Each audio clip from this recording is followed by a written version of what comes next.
2025 হোক কিংবা 26, মায়ের সংগ্রাম কিন্তু কখনোই আপডেট হয় না। বছর বদলায়, সময় বদলায়, কিন্তু সংসার নিয়ে, বাচ্চা নিয়ে মায়ের লড়াইটা কখনোই আপডেট হয় না। মায়েদের লড়াই সবসময় একই থেকে যায়। কোলে বাচ্চা, হাতে রান্না, নিজের ক্লান্তি ভুলে সন্তানদের আগলে রাখা, এটাই একটা মায়ের বাস্তব জীবন। মা কখনো বলেন না আমি পারছি না। মায়েরা নীরবে প্রতিদিন প্রমাণ করেন মা আসলে সুপার হিউম্যান। যাই হোক, চলেন হাঁসের মাংস রান্না করি। সব রকমের বাটা মশলা দিয়ে মেখে নেব হাঁসের মাংসটা। হাত দিয়ে ভালোভাবে চটকে চটকে মশলাটা মেখে নেব।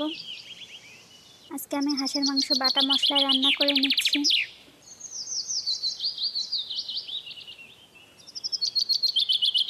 সব কিছু আমি ভালোভাবে মেখে নিচ্ছি একটু হাত দিয়ে। মাখানো হয়ে গেছে, এবার চুলায় বসিয়ে দেব। আজকে আমি হাঁসের কষা মাংস রান্না করব। একটু লো আঁচে চুলায় বসিয়ে নেড়ে চেড়ে মাংসটা ভালোভাবে কষিয়ে নেব।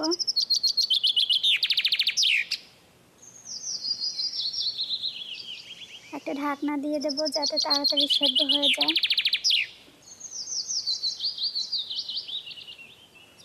মাংসটা মাখানোর সময় আমি একটু লেবুর রস দিয়েছি, এতে করে হাঁসের যে একটা এক্সট্রা বাজে স্মেল রয়েছে এটা থাকবে না, আর হাঁসের মাংসটা খুব দ্রুত সেদ্ধ হয়ে যাবে।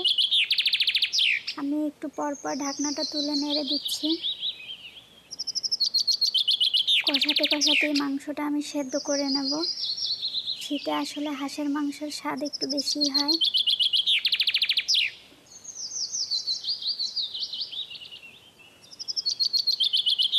শীত থাকতে হাঁসের মাংস খেয়ে নিতে হবে।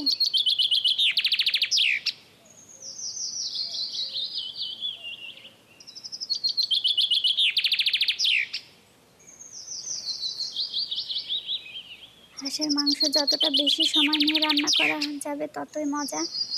হাঁসের মাংস আমি বেশ লম্বা সময় নিয়ে কষিয়ে নিয়েছি, মাংসটা একদম ভালোভাবে সেদ্ধ হয়ে গেছে। এবার সামান্য একটু পানি দিয়ে ঢেকে দেব।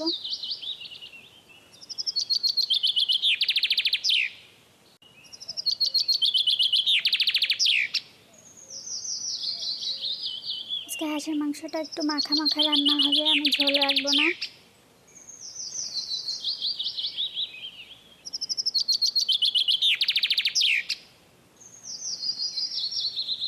আমার রান্না কমপ্লিট প্রায়।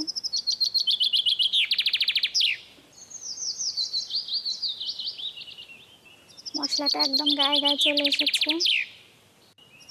আজকের মতো রান্না একদম কমপ্লিট। ভিডিও কেমন লাগলো লাইক কমেন্ট শেয়ার করতে ভুলবেন না। আল্লাহ হাফেজ।